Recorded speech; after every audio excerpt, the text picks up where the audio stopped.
दोस्तों नमस्कार, स्वागत है आप सभी का एक बार फिर से। चलिए जानते हैं बिहार की ताज़ा खबरों को। लेकिन उससे पहले अगर आपने अभी तक इस चैनल को सब्सक्राइब नहीं किया तो सब्सक्राइब कर लें, जिससे कि आपको बिहार की ताज़ा खबर रोजाना मिलती रहे। तो सबसे पहले खबर की बात करें तो मुख्यमंत्री नीतीश कुमार से एनडीए के उम्मीदवारों का मिलने का सिलसिला जारी है। इस बीच कई उम्मीदवारों ने एक अन्य मार्ग जाकर मुख्यमंत्री से मुलाकात की और इसमें पटना साहिब के भाजपा उम्मीदवार सह सांसद रविशंकर प्रसाद, समस्तीपुर से लोजपा आर की उम्मीदवार सांभवी एवं खगड़िया से लोजपा आर उम्मीदवार राजेश वर्मा शामिल हैं। बता दें कि उम्मीदवारों ने अपने अपने क्षेत्र में चुनाव की तैयारी शुरू कर दी है और सभी उम्मीदवार नीतीश कुमार से सभा चाहते हैं। अगली खबर, राज्य के पटना जिले में बच्ची से सामूहिक दुष्कर्म कांड को दबाने वाले पटना के थानेदार समेत 4 निलंबित। नाबालिग बच्चे के साथ सामूहिक दुष्कर्म की वारदात को दबाने वाले राजधानी पटना के पितवास थाने के प्रभारी राहुल कुमार, ओडी अफसर शाह, एएसआई हरिशंकर पंडित, एएसआई शशिभूषण प्रसाद और मुंशी सिपाही सूर्यदेव कुमार को पुलिस कप्तान राजीव मिश्रा ने निलंबित कर दिया है। इनके विरुद्ध विभागीय कार्रवाई भी शुरू कर दी गई है। साथ ही थाने के दलाल प्रेम कुमार, उसके सहयोगी के खिलाफ भी कार्रवाई की गई है। अगली पर नित्यानंद राय ने तेजस्वी यादव पर बोला हमला, कहा कि राजद नेता बिहार में भ्रष्टाचार के प्रतीक हैं। केंद्रीय गृह राज्य मंत्री नित्यानंद राय ने बिहार के पूर्व उप मुख्यमंत्री तेजस्वी यादव की इस टिप्पणी पर उनकी आलोचना की कि ईडी, सीबीआई आकर भाजपा की कोशिकाएं हैं और कहा कि राजद नेता बिहार में भ्रष्टाचार के प्रतीक बन गए हैं। अगली खबर, नेपाल के सीमावर्ती शहर में छिपकर भारत में ऑनलाइन ठगी करने वाले 3 चीनी नागरिक गिरफ्तार। नेपाल के सीमावर्ती इलाके में रहकर भारत में ऑनलाइन ठगी करने के आरोप में नेपाल पुलिस ने बिहार से सटे सीमावर्ती शहर बीरगंज से 3 चीनी नागरिकों को अरेस्ट किया है। बीरगंज पुलिस के प्रवक्ता डीएसपी कुमार विक्रम थापा ने बताया कि पिछले कुछ दिनों से बिहार पुलिस की तरफ से उन्हें ठगी की शिकायत मिली थी और इनका संबंध बीरगंज से होने की जानकारी मिलने के बाद इन पर नजर रखी जा रही थी। बड़ी खबर, केजरीवाल के समर्थन में जुटे विपक्षी नेताओं पर भड़की जदयू प्रदेश अध्यक्ष उमेश सिंह कुशवाहा ने दिल्ली के रामलीला मैदान में विपक्ष की रैली पर कटाक्ष करते हुए कहा कि भ्रष्टाचारी के संरक्षण में सारे भ्रष्टाचारी एकजुट हुए हैं। जनता की गाड़ी कमाई लूटने वालों के खिलाफ कार्रवाई होने से देश का विपक्ष बौखलाया हुआ है, इसलिए एक भ्रष्टाचारी को बचाने सारे भ्रष्टाचारी एक जगह जमे हुए हैं। जदयू प्रदेश अध्यक्ष ने कहा कि हमारा स्पष्ट रूप से यह मानना है कि जिन लोगों ने भी जनता को लूटने का काम किया उनके खिलाफ जांच एजेंसी को कठोर कार्रवाई करनी चाहिए। अगली पर, पूर्व विधायक मुन्ना शुक्ला की बढ़ सकती है मुश्किलें, थाने में शिकायत दर्ज। वैशाली के लालगंज विधानसभा के पूर्व विधायक एवं बाहुबली नेता विजय कुमार शुक्ला उर्फ मुन्ना शुक्ला द्वारा जाति विशेष पर दिए गए जातिगत बयान से बखेड़ा खड़ा हो गया है। इसको लेकर हाईकोर्ट के वकील अमर आजाद ने SC/ST थाने में लिखित शिकायत दी है। अमर कुमार ने कहा कि मुन्ना शुक्ला के इस बयान से अनुसूचित जाति को गहरा आघात पहुंचा है और पूर्व विधायक के खिलाफ SC/ST एक्ट के तहत मुकदमा दर्ज करके कार्रवाई करने की मांग की है। अगली बार, बिहार में कांग्रेस के दिग्गज नेता ने दिया इस्तीफा, पप्पू यादव के चलते छोड़ा साथ। चुनाव से पहले बिहार में कांग्रेस को बड़ा झटका लगा है और बिहार कांग्रेस के पूर्व अध्यक्ष अनिल शर्मा ने पार्टी छोड़ दी है। राजद से कांग्रेस के गठबंधन और पप्पू यादव की पार्टी में एंट्री को उन्होंने पार्टी छोड़ने का मुख्य कारण बताया और इसके साथ उन्होंने बिहार में जंगल राज के लिए कांग्रेस को भी दोषी बताया क्योंकि उसने राजद का साथ दिया है। अनिल शर्मा ने कहा कि अगर राजद इस चुनाव में 4-5 सीटें जीत गई तो बिहार में जंगल राज का बनने का माहौल तय हो जाएगा।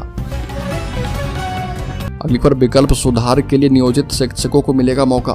सक्षमता परीक्षा दिए नियोजित शिक्षकों को विकल्प सुधार करने के लिए मौका दिया जाएगा। बिहार विद्यालय परीक्षा समिति के अध्यक्ष आनंद किशोर ने बताया कि सक्षमता परीक्षा में जिन नियोजित शिक्षकों को विकल्प 1 प्राप्त नहीं हुआ है वो पुनः परीक्षा में शामिल हो सकते हैं। दूसरी सक्षमता परीक्षा बहुत जल्द आयोजित की जाएगी और बताया कि नियोजित शिक्षकों ने जिला आवंटन के लिए 3 विकल्प दिए थे और बहुत सारे शिक्षकों को विकल्प 1 प्राप्त नहीं हो पाया।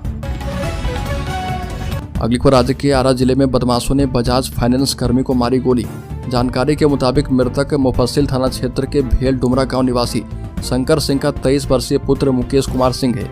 मुकेश कुमार बजाज फाइनेंस कर्मी था। आरा शहर के कतिरा स्थित बजाज फाइनेंस में DCA यानी कनेक्शन बॉय के पद पर करीब 1 वर्ष से कार्य कर रहा था। मृतक के पिता शंकर सिंह ने बताया कि उनके गांव और दूसरे गांव के लड़कों से 1 वर्ष पहले झगड़ा हुआ था और जिसको लेकर उस समय दूसरे गांव के लड़के द्वारा उनके बेटे को जान से मारने की धमकी दी गई थी।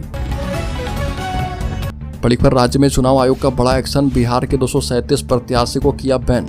लोकसभा या विधानसभा का चुनाव लड़ने वाले प्रत्याशियों के बीच इस बात की होड़ मची होती है कि वो आगे के चुनाव में पहले की अपेक्षा बेहतर परफॉर्मेंस करेंगे, लेकिन उनकी कुछ ऐसी गलतियां सामने आती है। चुनाव आयोग उनके चुनाव लड़ने पर ही रोक लगा देता है। कुछ ऐसी गलती देश भर के 1069 उम्मीदवारों ने की और इसमें बिहार के 237 उम्मीदवार भी शामिल हैं और इन सभी ने 2019 में लोकसभा और 2020 में विधानसभा का चुनाव लड़ा था, लेकिन अपने खर्च का हिसाब इन सभी ने चुनाव आयोग को दिया ही नहीं। अगली खबर, पप्पू यादव अब लालू यादव के भरोसे नामांकन की तारीख बढ़ाकर राजद अध्यक्ष से की है अपील। जन अधिकार पार्टी का विलय करवाकर कांग्रेस में शामिल हुए पप्पू यादव ने नामांकन पर्चा दाखिल करने की तारीख में बदलाव कर दिया है और पप्पू यादव अब 2 अप्रैल की जगह 4 अप्रैल को अपना नामांकन पर्चा दाखिल करेंगे। सूत्रों का कहना है कि पप्पू यादव अब भी कांग्रेस के सिंबल का इंतजार कर रहे। आलाकमान से उनकी लगातार बातें हो रही है। साथ ही पप्पू यादव राष्ट्रीय जनता दल के सुप्रीमो लालू प्रसाद यादव से भी पूर्णिया सीट पर विचार करने की अपील कर रहे और उन्हें अब भी उम्मीद है कि उनकी बातें मान ली जाएगी। अगली खबर, राज्य के समस्तीपुर जिले में 12 साल पहले सीतामढ़ी की कुमारी दिव्या ने सरफराज से लव मैरिज की थी और अब पति की सौतेली मां दिव्या पर धर्म परिवर्तन को लेकर दबाव बना रही है और दिव्या को स्थानीय लोगों के सहयोग से सदर अस्पताल में भर्ती करवाया गया है और घटना की सूचना पर नगर पुलिस मौके पर पहुंच गई है। नगर थानाध्यक्ष सह इंस्पेक्टर आशुतोष कुमार के नेतृत्व में टीम पूरे मामले की जांच कर रही है। अगली खबर, जमुई से अर्चना रविदास, नवादा से श्रवण कुशवाहा को टिकट देकर मुख्यमंत्री के सोशल इंजीनियरिंग में सेंध लगाने की राजद की कोशिश। पहले चरण के चुनाव प्रचार में 4 अप्रैल को पीएम मोदी जमुई में आ रहे और पीएम चुनावी मंच से जमुई के अलावा मुंगेर एवं नवादा के एनडीए प्रत्याशी के पक्ष में चुनावी सभा को संबोधित करेंगे और वर्ष 2019 के लोकसभा चुनाव में भी पीएम की चुनावी सभा जमुई में हुई थी और इस बार जमुई, नवादा एवं मुंगेर सीट पर एनडीए का सीधा मुकाबला राजद से है। ऐसे में एनडीए के 400 पार नारे के लिहाज से एनडीए प्रत्याशी के पक्ष में पीएम की सभा को बेहद अहम माना जा रहा। हालांकि जमुई से राजद ने भी अपने सामाजिक समीकरण बिठा लिए हैं। अगली खबर, राज्य के डिप्टी सीएम सम्राट चौधरी ने कहा कि दिल्ली में महारैली में इंडी गठबंधन के भ्रष्टाचारी जमा हुए थे और जुटान में शामिल पार्टियों ने चुनाव से पहले ही हार स्वीकार कर ली है। इन नेताओं का एकमात्र मकसद भ्रष्टाचार के खिलाफ हो रही कार्रवाई से अपने और अपने परिवार को बचाना है। तेजस्वी यादव का डरना स्वाभाविक है। कानून की गिरफ्त से सोरेन और केजरीवाल की तरह वह भी बचने वाले नहीं है। स्वास्थ्य मंत्री मंगल पांडे ने भी कहा कि रैली विकास और चुनावी सभा के लिए नहीं है, बल्कि हाल ही में जेल गए 2 मुख्यमंत्री और चहेते के प्रति सहानुभूति है। अगली खबर, बिहार में शिवहर लोकसभा सीट से एनडीए की टिकट पर चुनावी मैदान में उतरी बाहुबली आनंद मोहन की पत्नी लवली आनंद ने क्षेत्र में दौरा शुरू कर दिया। लगातार लोगों के बीच जा रही है और उनसे अपना समर्थन मांग रही। नारा दिया कि अब की बार 401 पार। मोदी जी ने नारा दिया है कि अब की बार 400 के पार, तो मैं कहती हूं कि एक शिवहर जोड़ लीजिए और मैं कहती हूं कि अब की बार 401 पार। पताही प्रखंड में शिवहर से एनडीए उम्मीदवार लवली आनंद ने भ्रमण किया और इस दौरान उनका जगह जगह फूलों की माला पहनाकर स्वागत किया गया। अगली खबर, राज्य में जीविका दीदी की बेटी बनी मोतिहारी टॉपर। मोतिहारी की बेटी ने मैट्रिक परीक्षा में 476 अंक लाकर जिला टॉपर बनी है। जिले के पकड़ी दयाल थाना क्षेत्र के जगतिया गांव के रहने वाले प्राइवेट शिक्षक सत्येंद्र कुमार की पुत्री अस्मिता आनंद ने 476 अंक लाकर जिला टॉपर बनी है। अस्मिता के जिला टॉपर बनने के बाद शुभचिंतक उसके घर पर आकर उसे बधाई दे रहे। जीविका दीदी नीतू कुमारी की बेटी अस्मिता ने अपनी कड़ी मेहनत से यह साबित कर दिया कि अगर कुछ करने का हौसला हो तो यह जरूरी नहीं कि बड़े शहर में ही रहकर किया जा सकता है।